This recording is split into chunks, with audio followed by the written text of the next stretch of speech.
Most founders think the goal is control. You build something from nothing, you make every decision, you carry the weight. Then one day, someone bigger walks in with capital, capability, scale, and you make a deal because growth demands it. But here's the question nobody asks: what does it feel like when the business is no longer yours? Today's guest has lived both sides. She'd scaled New Age Caravans into a powerhouse, brought in Walkinshaw, and ultimately stepped away. And now she's back in the arena, acquiring one of the most talked about brands in the industry, Bruder X, a business that, depending on who you ask, was either misunderstood or under pressure. This isn't a conversation about caravans. This is a conversation about control versus scale, timing versus ego, and what kind of founder walks back into the fire. Gabby Montagnese, welcome to the show. Thank you, Sam. That's a great intro. Cool. I love doing my intros. I love it. Look, it's great. Gabby, this is going to be an absolutely fascinating conversation. Firstly, you're in an Australian time zone, which always helps me considering most of my guests are in the US or Europe. But you've come from an amazing place of proof. You created something called New Age Caravans, but it didn't start as a machine. It started something small. Now, when you co-founded New Age Caravans, what was it that you saw that others necessarily didn't see back then? A lot of focus on customers' voice, customer service, process, technology, automation, lean manufacturing, and also the scalability of such an awesome industry. I could actually see the opportunity for growth around scalability. And I knew as soon as we were to target, essentially I was talking to a female buyer at one point, and then the outside of the vans are talking to a male buyer. But as soon as we were aligned and how we're talking to a consumer, that was it. It was on. So it was a lot of fun. So in those early years then, what do you think was really your unfair advantage?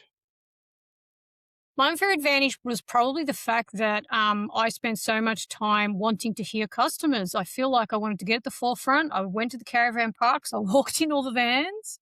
I went to the caravan shows. I wanted to talk to consumers on the sites and on the stands. And the biggest thing for me was I wasn't scared to approach a customer. So I was never worried that my product was going to get before a customer and they'd want to have a go at me about something. I never had that fear. I backed the brand, I backed the quality. So I was happy to get before a customer saying, tell me, what do you like about my product? What do you not like about my product? And then what do you think about ABC? I did that a lot. And I spent a lot of time building community by way of like tribe events and making sure we had a really good following. And we always did right by people. That was essentially the simple ingredients. Gabby, every founder, they've really got some non-negotiables. What were your non-negotiables? Looking after people is one, absolutely. So people for me is my greatest asset, always has been, but looking after people in all ways, and I always say this to my team, I do it now, everything we do and the way that we represent has to be seen as an extension of us. So we have that in our mind at the forefront every single time. We can never go wrong because if it's an extension of you, you're always going to be doing the right thing. So for sure, it's absolutely customers and backing our word. We don't just say we're going to call you back if we don't. We must call you back. So if we say we're going to do something, we must deliver on that. So that was absolutely my non-negotiables. And just turning up, showing up, turning up and doing what you're going to say you're going to do. Put a product on the market that is compliant, backing your word, making sure the service is what they deserve for probably one of the greatest investments they're going to make outside of their family home or their homes. So just giving them the experience they deserve, essentially. For the listener, I think it's important to give some perspective on the caravan industry here in Australia. The Australian manufacturing component is worth about $10 billion a year. And New Age, you started that 2009. By about 2015, 2016, you were top 5 manufacturer in Australia. Some reports put you at number 2. Now, at its peak, what actually made the business work? I think it was a combination of a well thought through strategy, to be fair. It wasn't as easy as just turning something on. The results came in 6 months. It was like a couple of years of a strategy and we executed that relatively well, really on point. So it was expanding the range. It was reading the markets. It was knowing where you wanted to play in those markets, looking at overseas trends, bringing those at the forefront for the Australian market, and essentially making the decision to be brave enough to lead the way and not follow. That's essentially what I did do. I looked at all the markets that were really developed and what they did well around customer service, and I started to play in that space the same way. I brought all that into the RV industry. And then we basically, we manned the place up. We got the exec team in, we got the management teams in, we got the processes, we got the strategy down pat. And we rolled out a series of a combination of things at once. It was standalone dealerships where I pretty much said to dealers, we can make money just backing our own brand. So we went standalone. We offered products in all segments. That was the other one. And we backed our service and our warranty. And we rolled out a program like Refer a Friend program, which literally had consumers being at the forefront of running our marketing campaigns. It was just unbelievable to watch. Unbelievable. So if I walked the factory floor back then, say 2016, what would I have felt? You would have felt a whole lot of love for a whole lot of things that we do well, to be fair. It was like 250 staff, it was like a well-oiled machine. We basically at that point manufactured 45 caravans a week, so there's like 100 vans on the line. Yeah, it was just a beautiful, beautiful environment in the office and obviously on the floor, but it was a bit like a humming machine. It ran, 9 vans on, 9 vans off every single day. And we did it well. We had a culture where people knew what we were doing. They understood our purpose. We had customers entrenched in that culture, and everything we did was an absolute extension of the people that we are. Obviously, it was such a meteoric rise for New Age. 2009 founding, 2015, 2016, like you just said, churning out 45 caravans a week. Now, growth really does create a ceiling, and then capital does remove it, but it never comes for free.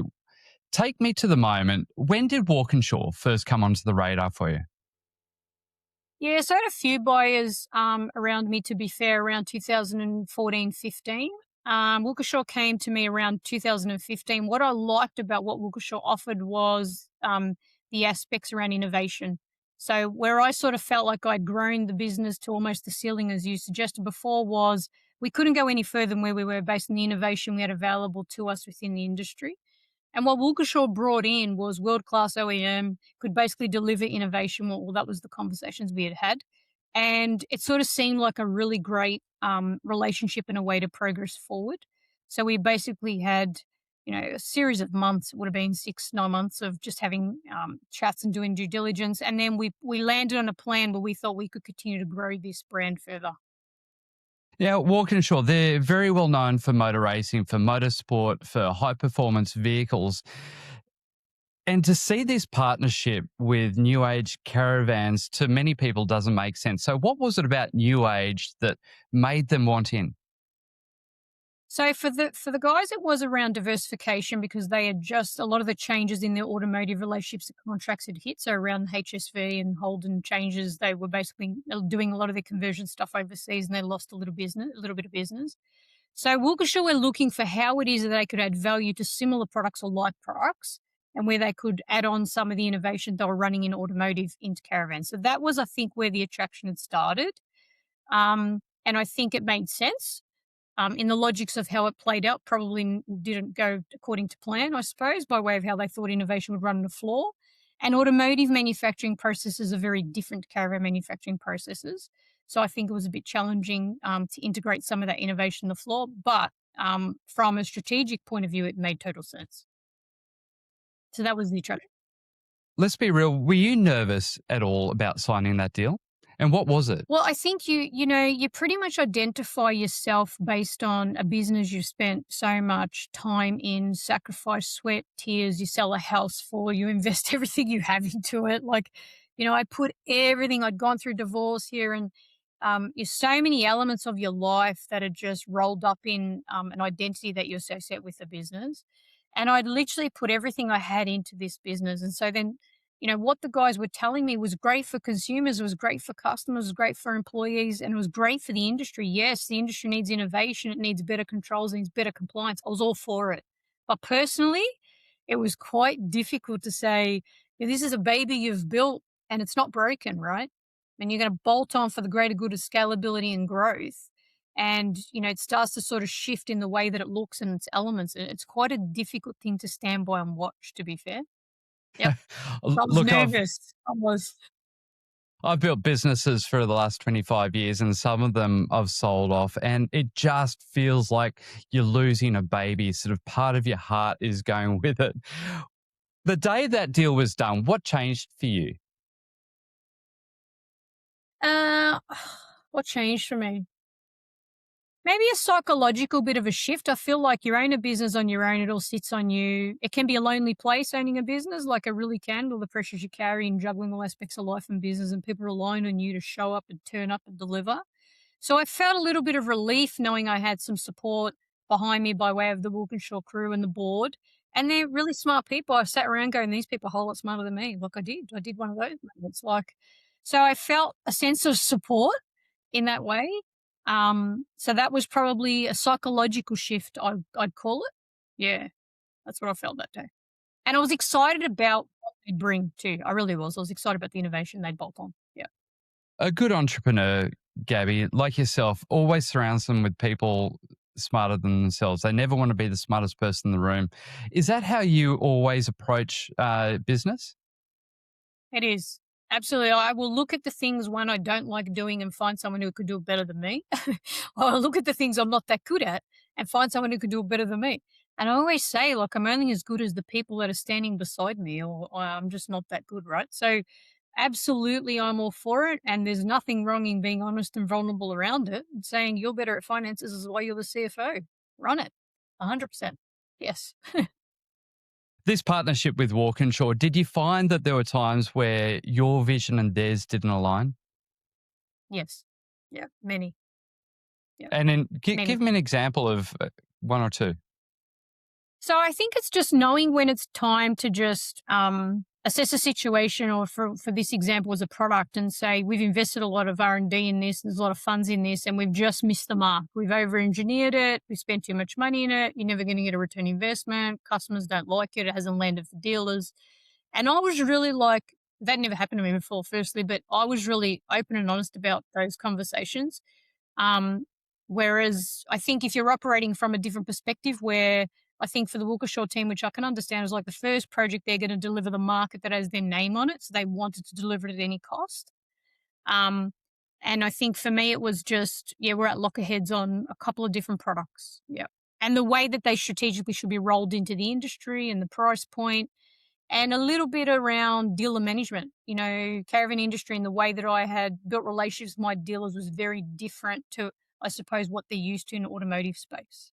So there were a couple, to be fair.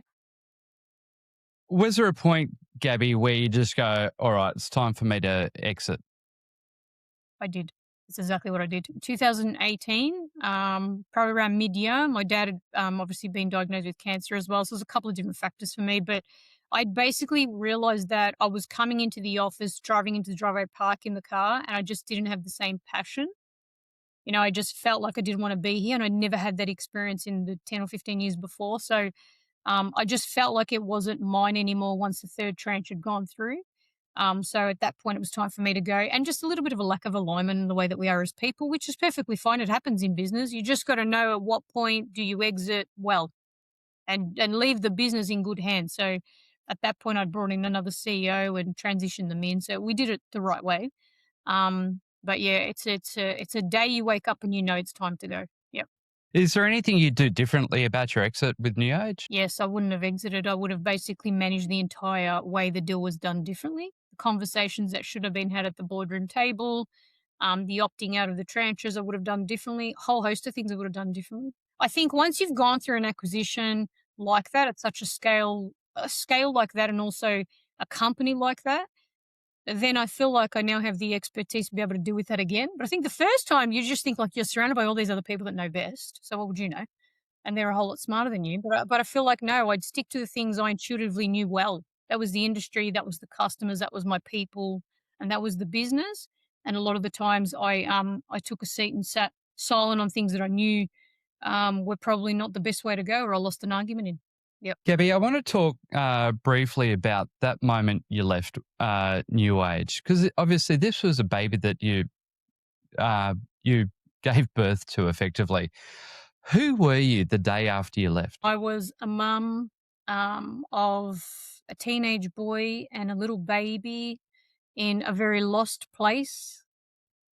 You know, you get up every day and you go somewhere, you have a sense of purpose and a sense of belonging. I was tired and exhausted. I knew I needed a break. I was sort of watching my life a bit like I was out of body and like, what am I doing now? Like, what do I do now? You know, you spend so much time with people every single day, and we had a whole lot of fun and success, and now I'm in a house, beautiful house, yeah, that's great. But you know, what's my sense of purpose here? What am I here to do for the rest of my life? I was only like mid-30s when I'd left, so I was quite young.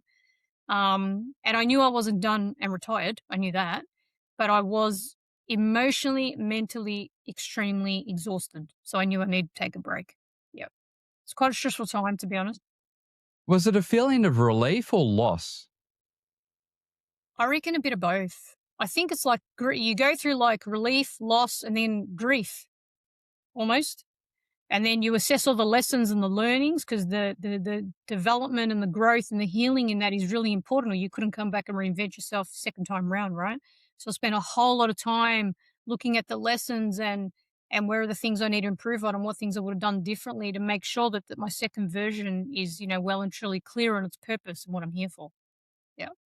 It's a whole lot of range of emotions over the years. Yeah. What part of you then had to change?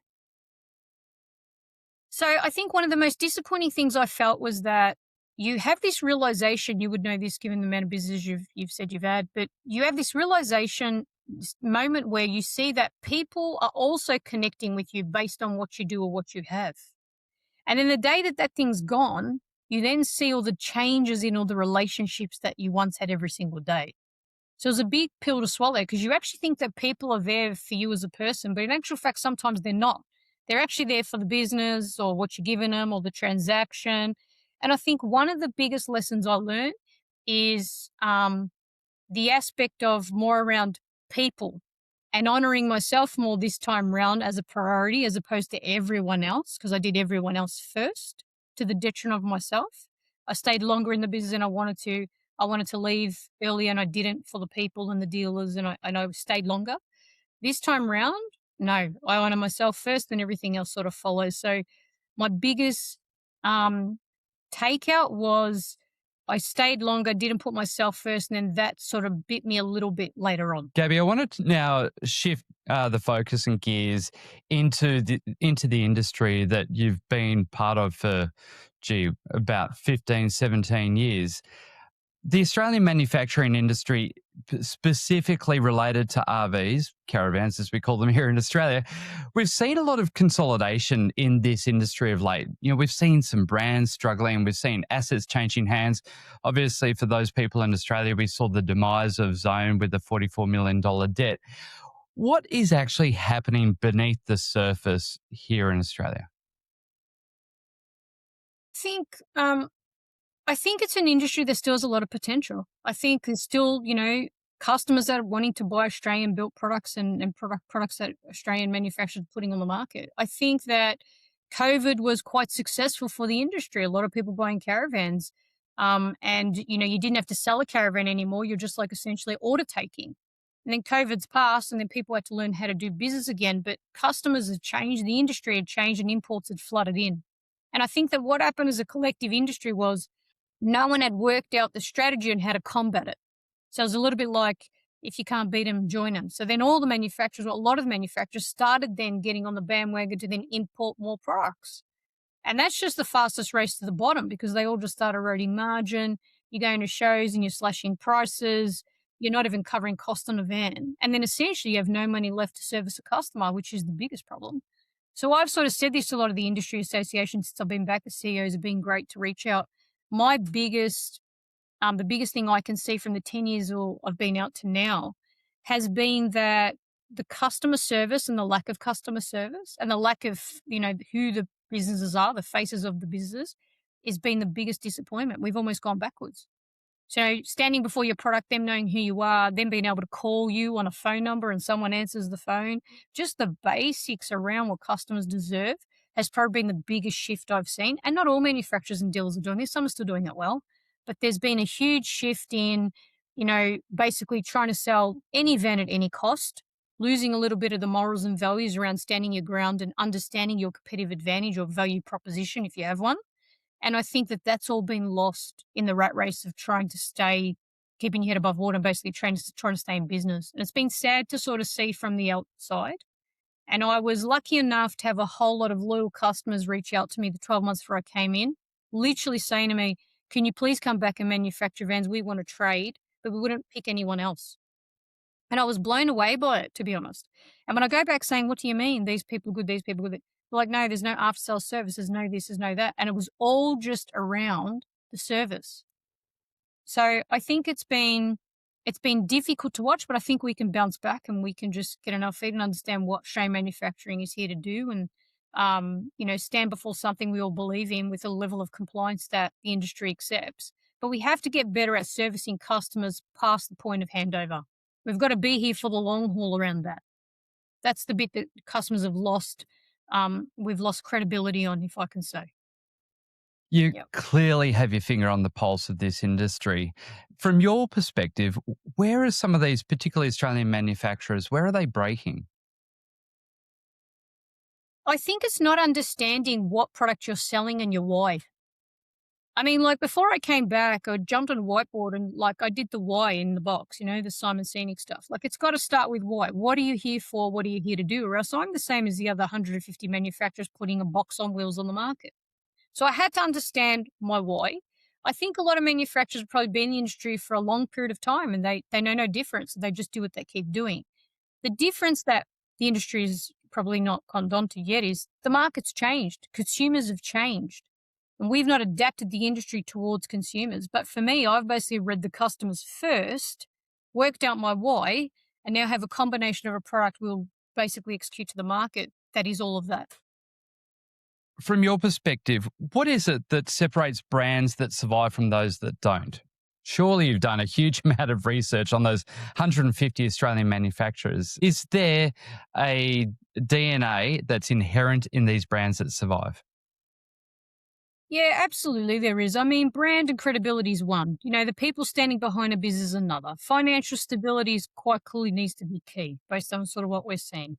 I think that there's a lot to be said around the acumen behind some of the businesses that obviously haven't done well. This over capital spending and spending in the wrong places. And I think the biggest thing for me is the investment on R&D or the investment on product and making sure that you have a market to sell that into. I think where a lot of the manufacturers have gone wrong is someone's done it and everyone else has copied and they've not really understood the why around it, nor whether it's even profitable or there's going to be a return on it. They've just looked at something that they think is sold well overseas, probably taking very minimal statistics and facts on it, not done with proper costing analysis on it, and rolled it out, and then it's not worked.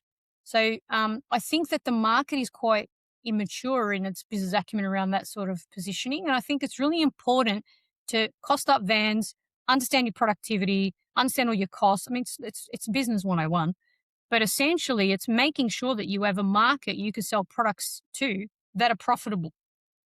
Or there's just no point, essentially.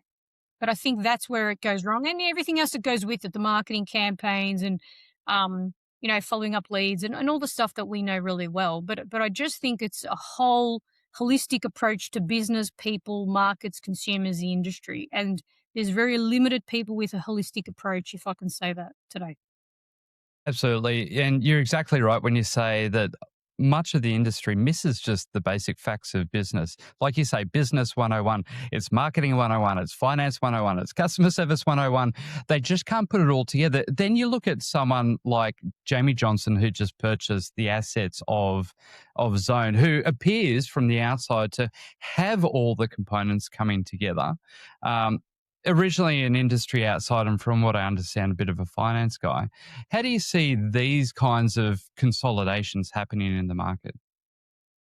Look, I think the consolidations make sense. I mean, I looked at even the Zone deal. I mean, there's a lot in there that would make sense, the assets. I think where I get a little bit impatient, it's probably because I'm so drawn to consumers, is ensuring that when we're doing the acquisitions, we're looking after consumers on the way through.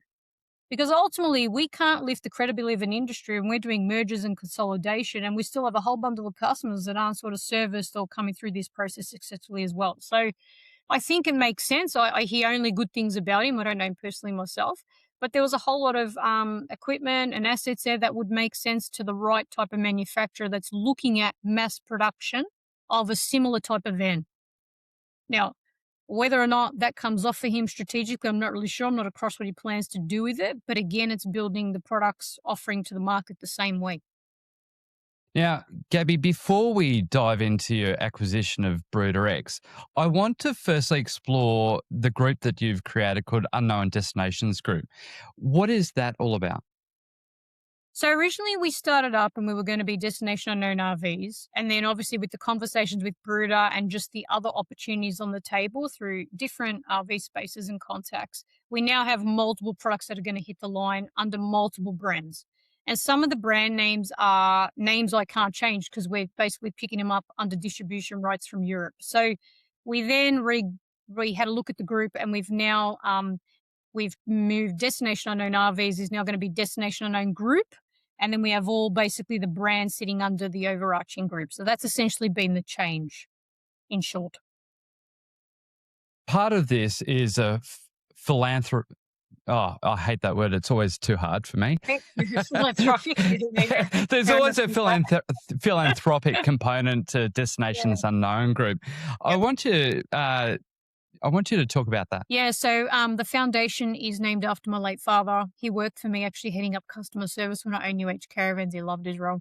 He got diagnosed with cancer at the point where he was about to retire. So we basically funded a whole lot of research while he was still alive doing treatment.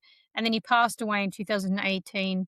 And he asked me before he passed away if I could set up some funding for the oncologist to do research on his type of lung cancer because he was on a trial drug for a long time.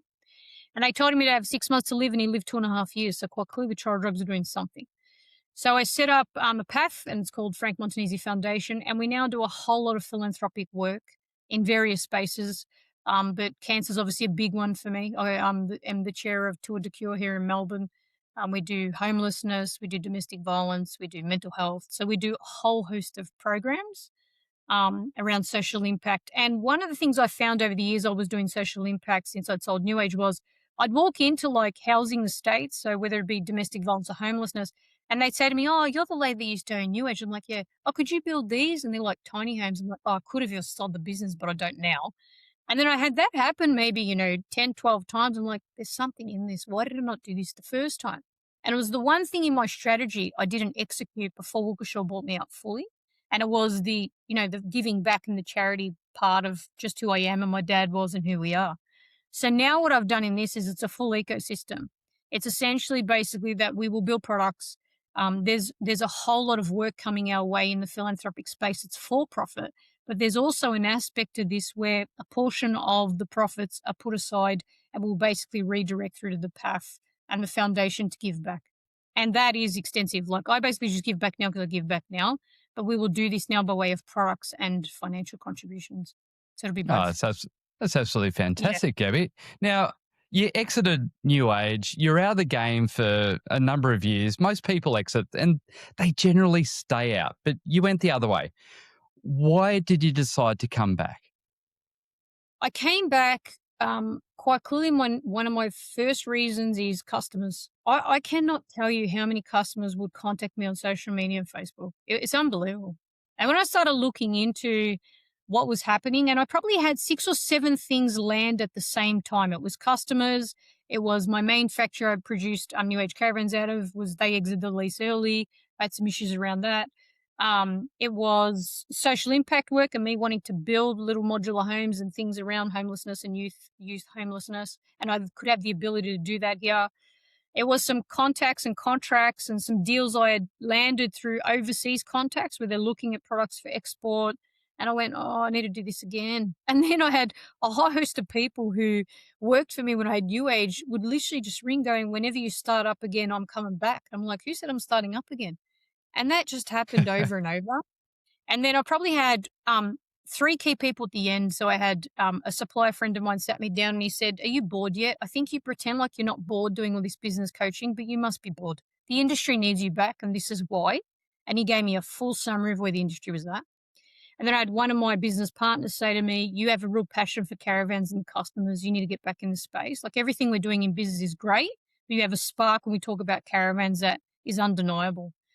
And then the last one is obviously around the foundation work. So it was like, keep people sitting me down. And my advisor, um, a good friend of mine who's been my advisor 15 years, he just said to me, I'm really bored. And are you doing a project? Because I want to get back in with you doing a project. And I said, actually, I'm thinking about this. I sort of showed him my strategy, and everyone was then on board. So before I knew it, I sort of come back into my old new age building. Everyone's walking in the door ready to come back to work. It was just awesome. It was a really good feeling, to be honest. So if we look then at Bruder X, Bruder X, for those unaware, are very much at the premium end of the market. Some of their RVs are run at 400,000 Australian, what about 300,000 US. Very different to that new age market. So why Bruder? I met Toby and Dan through a mutual contact probably last November, December. And to be honest, I just connected with the boys. Like, they're such fabulous people, and they're so passionate about what they do, and they're so innovative. And I just said to the guys, I've not been impressed by products in a long time here or overseas. Like, I've seen vans and it's all sort of the same stuff. I went up and had a look at the way they manufacture those EXPs, and I was like, wow, this is like next level. And then what they can do with those products just blew me away. And I sort of really just saw an opportunity where, and I said to the boys, I want to showcase your products to the world. You are world class, and you are stuck in this little pigeonhole. And it was more around, the ability to scale and the ability to run business. And the boys are really good at playing sort of in innovation. And, Toby obviously does a lot of the brand and the content, but all the other aspects of the business is where they were limited, which is the value I could add. So I sat with them and just said, look, this is my strategy. This is what I'm planning on doing. They obviously needed help in running the business and being able to scale it for their own ambitions and goals. And we just sat down and went, we think we can make this work. I already have the work to export. You have the product to basically help me do that. And I can help you do everything else in Australia. And you can help me in innovation in this, and this. So it just made total sense. But I connected really well with them. They're very similar to me. People come first. They're great with customers. They look after people. And I really love those qualities. I admire the qualities. And they probably did a lot of that to the detriment of themselves, to be fair.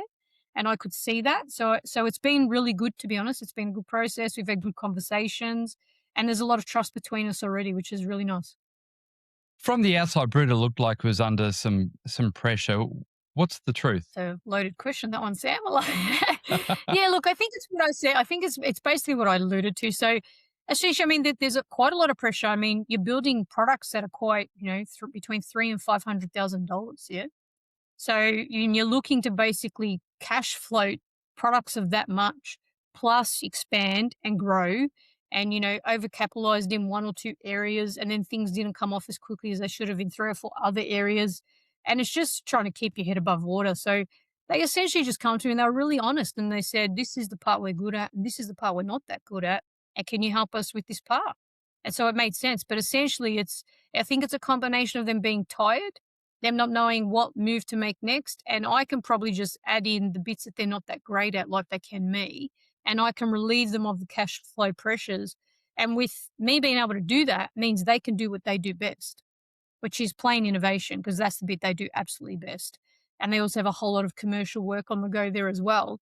And they just couldn't execute it all at once, because trying to keep up with the customer orders, execute some commercial work, plus run the business was just a lot to do for the both of them. So I feel like, with me coming on board, I can help them in that space. So that's essentially what it is. From meeting Toby and Dan only last December, I think you said, to finalising a deal and executing that in March, the space of about 3 or 4 months.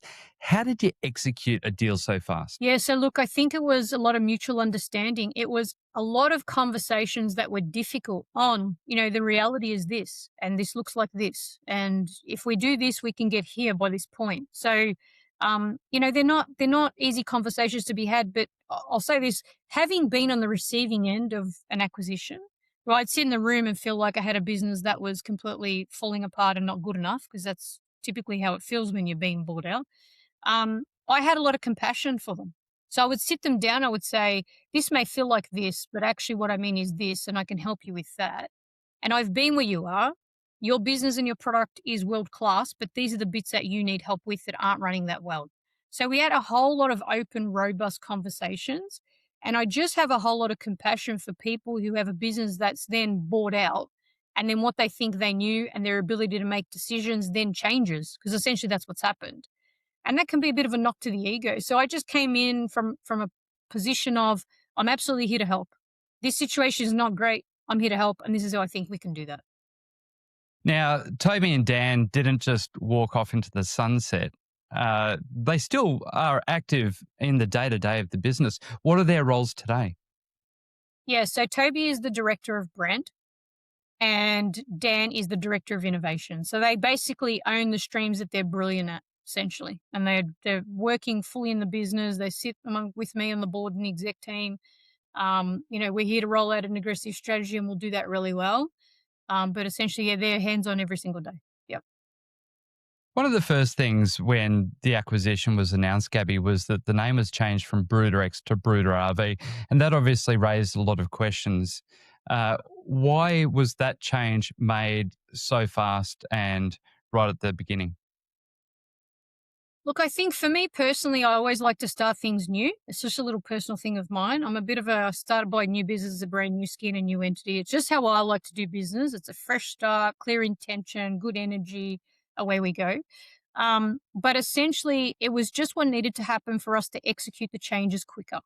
They've basically got a bit of a convoluted setup in business where there's a lot of things that are tied into each other, and they've the US dealership and different entities own their IP, and it was just too messy for me. And I'm just a real clean business type person. So it was just the best way to progress it the fastest, to be fair. So it was just basically a new business name, not too different. I mean, the logo, we only made a slight change to just to honor the boys and everything they've built, and the brand is fabulous. And that was how we started. If it was me basically taking the entities over, it's a lot slower. There's a lot more legal requirements. There's a lot more money for lawyers. It actually made no sense to do it that way. So this was the quickest way for us to execute. You mentioned just before one of the things that you bring to the party is an aggressive expansion strategy, and you certainly showed that with New Age. What are we likely to see with this acquisition of Bruder? Yeah, good question. So basically, there'll be an expansion on the Caravan range that the guys have already rolled out. They basically sold over 100 units from one social media post from one layout, which was the ADX21. So their following and their standing is remarkable. So we're basically rolling out an expansion of that range. So being 18-foot, the family van, a few others. The XP range is the same. There's an expansion. But we have a whole lot of other products we're turning on. So there's products for a different type of market, slightly cheaper for every single person to basically be able to enjoy caravanning or an RV experience. And we have products turning on in every segment, motorhomes, all segments. And essentially, it's not just RV. So one of the things for us is diversifying. So we have a whole lot of commercial work on the go. The boys have historically done a whole lot of work with Defence Force and a few other of the government groups. We're still going to do a lot of that work in innovation in that space as well. Yeah. They're certainly well known for their suspension system. It's bright red, it goes up and down, and you lift wheels off the ground. Is that still going to be a core part of what Bruder is?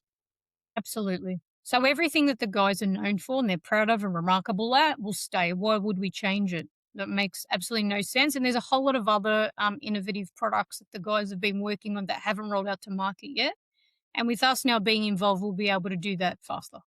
Yep. One of the things, and you mentioned it briefly just before, their following, their social media following is massive and definitely the largest in the industry.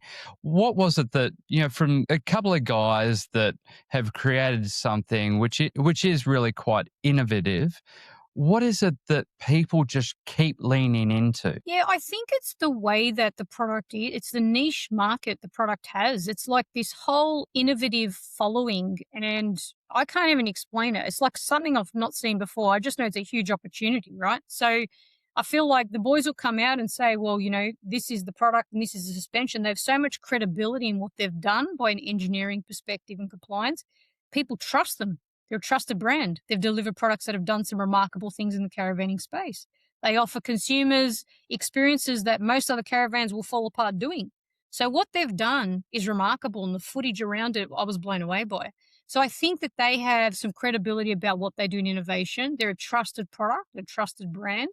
And so I think that regardless of the products we pump through innovation, these guys are going to stand up and they're going to basically have a product that's sound. And I think that's the bit that customers are connecting with them. Absolutely. It must bring a lot of assurance to the customers who are already in line waiting for example, the ADX 21, to know that Gabby Montagnese is in there and this company is really going to see the second wave or almost the second coming of Bruder RV. Absolutely. And we've got on the forefront of that. So we called every customer directly, my team here, before the announcement came out. And we let them know the announcement was coming out. And we basically calling customers saying, we are honoring your contract. So whatever's left in the deal, I am basically building and I'm going to honor these contracts. And it's been quite a remarkable process. So customers have been really appreciative of that because, the alternatives could have been different, right? So I'm here to basically make sure that every customer gets the product they've signed on to get and deliver the product on time. And the fact that we now have production turning on, like Brisbane basically already producing vans, but Melbourne turns on next week. Prototypes already through the line. So it's very reassuring for customers, absolutely. So the feedback has been very positive. I am, though, on all the social media pages, like I'm there going, this is Gabby, let me know any issues. And customers have just been great with feedback and they've got really good ideas about caravans. I love it. Some's not been good, like, they're frustrated and I totally get it. I'm like, I'm not going to argue with you, totally get it. But we're here to fix this. Not always going to get it right, but we're going to try. And so customers have taken to that really, really well. So it's been good, actually. It's been very rewarding. Yep. That's fantastic. Now, I want to place the focus back on the listener. My listeners, they're founders around the world. And I want to specifically talk about builder versus buyer. From your perspective, what do you find is harder, building from scratch or fixing something that already exists? Question. Because this time I'm doing both at once. Isn't that interesting? Um, I feel like, there's pros and cons for both, but I would probably say building from scratch. I think building from scratch means you can basically, put your own foundation in, build a culture the way you want, and you sort of strategically can place a business where you want at the time you want. I think buying a business, unless there's something you want that they have, which is basically what I've done with the boys, but then you've got to do the reverse engineering and undoing some of the stuff and aligning a business culturally to the way that you do business. There's more work in that, in my view, than building a business from scratch and then bolting your team on, everyone aligning on a strategy, everyone getting on a bus, and away you go. Um, Both have pros and cons, and both are fun at times and difficult at times. But I feel like there's more emphasis on making sure that everyone's along for a journey the right way when you're acquiring a business. There's more aspects around people and more aspects around culture that need to be managed more closely. I'm very big on core values. Firstly, your personal core values and then the core values of the business. How do your personal core values align with Bruder? And do there need to be some changes around that? Yeah, so I mean, they're the very early conversations we had, to be fair, around the table. Very early conversations, very difficult conversations. But I would basically say the way I run business is this: I'm honest. If I've made a mistake, I'll own it. I'm authentic. I wouldn't do that. I wouldn't have done that. That were literally the conversations we had had. So I think the alignment is, letting the fear go. I mean, for the collective group now, it's just we've got to let the fear go. Like whatever's happened. Whatever you created that got you where you got to has happened now. Now we're all about doing the right thing by the consumers, employees, supply chain, industry, and we're here to do that authentically. You can only do that when you're honest. So I don't know why people fear being honest. I feel like when it comes to anyone you're dealing with, being honest is always easiest. You just go, we got into this mess. This is the problem. Here's our plan to get out of it. Work with me and I'm gonna get us there, right? So I always come at everything openly and honestly. I feel like it just makes things so much easier to navigate. But I also don't have ego and fear in business. I feel like I turn up, show up. I'm the same person in all aspects of my life. So it makes no difference. But there is a bit of alignment on there's no fear. So there should be no more hiding on the way we do business. There's no covering up. Let's just open this up. Let's just, air everything we need to and let's just get on with it. So we're at that point now, which is great. It's great. Oh, that sounds fantastic. And it sounds like Toby and Dan couldn't have chosen a better partner to take Bruder into that next phase. Who did you have to become to step back into the arena to do this deal? I had to get really more close with who I am as a person, to be honest. It was actually quite challenging at times, just working out what you have and what you need to basically make a deal happen. But I had to get really honest about the person I needed to become to do this. And to do this means I needed to be honest with myself. Work involved, the hours involved, the conversations to be had, the compassion you need. I had to make sure I showed up and turned up every single day ready to do that. And my own personal way to do that was like I meditate every day. If I'm not clearly focused in my mind, I won't be doing it. So that's just how I am. But I think showing up for yourself daily means you can then show up for people. If you're not showing up for yourself daily, then you just shouldn't be showing up for people, right? So um, I think I had to basically make sure I had the courage to step into this space, not run away from things I ran away from the first time, because I was pretty much then the only female manufacturer in the industry. Now there's a whole lot more females. It's great.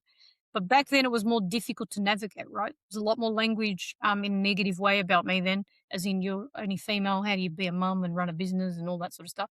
Now the world's changed. So there'll be things I won't step away from. There'll be things that I go, no, I'm going to fight for that because I'm going to back that position, right? So I had to get more comfortable with me and more comfortable with saying no and more comfortable in following my intuition all the way through to execution. What personality traits have helped you most? Vulnerability is probably the big one, believe it or not. In what way? Well, I feel like, there's all of this image around the way you need to be and this stigma around the way you need to be as a leader. And, you're meant to walk in every day and have every answer. And I think just being honest with my team someday, like I've walked in through this whole acquisition and I've said to my team, I don't know if we should do this. I don't know if could do. I would literally have those conversations, and then I'd unpack it with them as to why. And it doesn't show weakness. It shows that you're human and you're vulnerable and you're able to then connect with people on that level. So I think vulnerability for sure. Honesty was another one. So not having fear to step into the person I feel like I've always been born to be. Whereas I've always been apologetic for the person I've been, to be fair, like in the way that, the family, not the family I was born into, but just the generation it was. And then how I've sort of moved away from everyone that's in my life that grew up with me. And I'm very different, right? So I feel like stepping into the shoes and becoming the person that I feel comfortable being has been a huge change for me, but one I feel really good about now. And navigating who I am, what my core values are, and then making sure that every day that is what you're honoring. Then was there a trait that nearly held you back on this? Self-doubt, believe it or not. Could you believe it? Self-doubt. I would have days where I'd have, like, it's the fear and the self-doubt, yeah? And then I'd not have to reiterate what I did, but I'd just be literally reaffirming to myself, yeah, you can do this. This is what you did the first time, blah, blah, and then I'd get into a space and feel like everything flowed so well and easily and everything, it couldn't have come off any better even if I tried. And then I'd be like, yeah, that just validates I'm in the right place. So I think there's more awareness about yourself and awareness about how an event or a meeting or a session goes, and feeling that in the physical sense makes all the difference. But I did have a few days where I had some self-doubt. Yeah. The reality is I didn't have to do this business. I mean, I could stay home, invest money and earn money. See, I'm not doing it for money. Does that make sense? See, you have the challenge in your mind about you're investing millions of dollars into a business and a group to grow it. And all the work and sacrifice that comes with that is going to be huge. A lot of enjoyment. But the alternative is I could stay home and earn money, not do that. Do you know what I mean? So your motivations and your intentions are very different. Yeah. Well, on that then, Gabby, has your definition of success changed since exiting New Age? And, you're only, 2 weeks into acquiring Bruder RV. Yep. Absolutely it's changed. So I think the first time, and it's probably just from conditioning of life, you be successful, you run a business yourself, a lot of money, and people define success around the money, right? We were the second largest player, won a lot of awards. Yep, that's all great. And it was fabulous. And I honor all of it and I'm very grateful for it. But my version of success now is furthest from money. It's interesting. The success for me is, showing up every day. I did it the first time well, but I ended up Christmas holidays, exhausted and in bed for a week or hospitalized for 2 days. Like you're basically running a business to the detriment of your own health. This time I've come in more, connected with who I am and what I need to do to show up every day. So success for me is how you show up, how you can impact people daily, how you can change someone's life in a day, what you put to the market, improving the quality standards in the industry. I'd love to be growing this industry. Like success for me now is defined so much differently than what it was the first time. Absolutely. So then what are you building now that you didn't understand then? I feel like now I'm building more of an ecosystem. I think the first time I just built transactional caravans. We improved the quality of life for customers. That was like we loved it. We had a great time doing it. Now I feel like I'm building an entire ecosystem. Like I'm going to build you that product, but then part of that product is going to help that person sleep at night. So it's a whole different psychology around what we do, completely different than what I did the first time. And the other things we're doing is we're taking youth in that won't otherwise have got jobs. We're bringing them into the factory and putting them in apprenticeships and giving them some training. And so there's just a whole aspect to the philanthropic work we do in all ways in the business. Now, Gabby, before we wrap up, I want to turn the attention back to the listener. Someone who's listening right now, they're sitting on a decision. They've built something, they're thinking about bringing in capital, or they're thinking about buying something broken. What should they do this week? They should assess they understand why they're doing it. Make sure you're really clear on your why. I think the how, the what, the when is the easy part. The why, if you can't get that why right and that doesn't make sense to you, it will not make sense to anyone else. So really getting comfortable with backing your why and then giving it a go. If it makes sense for you and aligns for you and you're really clear on your intention around why you're back or why you're doing or why you want to do it, then you should go for it. Because there's more regret to be had in the fear of not doing it and you never have tried it before, right? So there's way more regret there. So I say the fear will always hold you back, but that's the worst, position to sit in. So I feel like I did that this time. When I was toying with coming back, I thought if I don't do it, I'm always going to have the regret that I didn't do it. For what? Fear or self-doubt. So there's far more than giving it a go. If it works, it works. If it doesn't, it doesn't. But for me, it's imperative that you understand why you're showing up, why you're doing it, and what you're there for. Absolutely. How do people really understand then who they are as a person? Is there a way that they can easily understand better their core values? Yeah, I think for me it was like getting to some of my darkest points in life and my darkest moments and worst moments, which I don't recommend to people, right? But if life happens to, it does. But for me, it was a combination of, being tested with life and then probably realizing that life happens for you and not to you. It was one of the best pieces of advice I was given by someone one day was life's not happening to you, it's happening for you. So trusting that the redirections and where life's taking you is where you need to be. And, through like my dad passing away and I divorced and I had like domestic violence and all sorts of crazy tail stuff. But if I didn't go through any of that, I wouldn't be where I'm now, which is the foundation, doing work in social impact for people that have had an experience like me or whatever it is. We grew up relatively poor, so I'm quite motivated to make sure everyone's looked after in my life. So I feel like I have a real clear understanding that life happens for you now. And I just trust that the direction in all of this is obviously for a great good. There's no doubt about it. And I don't victimize. I don't question why me, why this. I just don't do it. When I work with companies and trying to understand the core values of the company, but also the founders, I always bring it back to simply what are the things that really excite you and get you up out of bed in the morning, and what are the things that really piss you off? And that there are your core values. Some people build ones, others build, exit, and then they choose to step back into uncertainty. That's a different kind of founder. What Gabby's showing us today is this. Growth isn't just about scaling. It's about knowing when to let go and when to step back in, because the best operators don't just build businesses, they build judgment. Gabby, if people want to follow your journey, learn more about what you're doing with Bruder RV, where should they go? Places you can go to, bruderrv.com, destinationunknowngroup.com, or you can follow us on the foundation too, frankmontanesefoundation.com. Absolutely fantastic. And I'll make sure I put all of those links into the show notes. This is Built to Sell, Built to Buy. I'm Sam Penny. Now go build something worth buying or worth coming back for.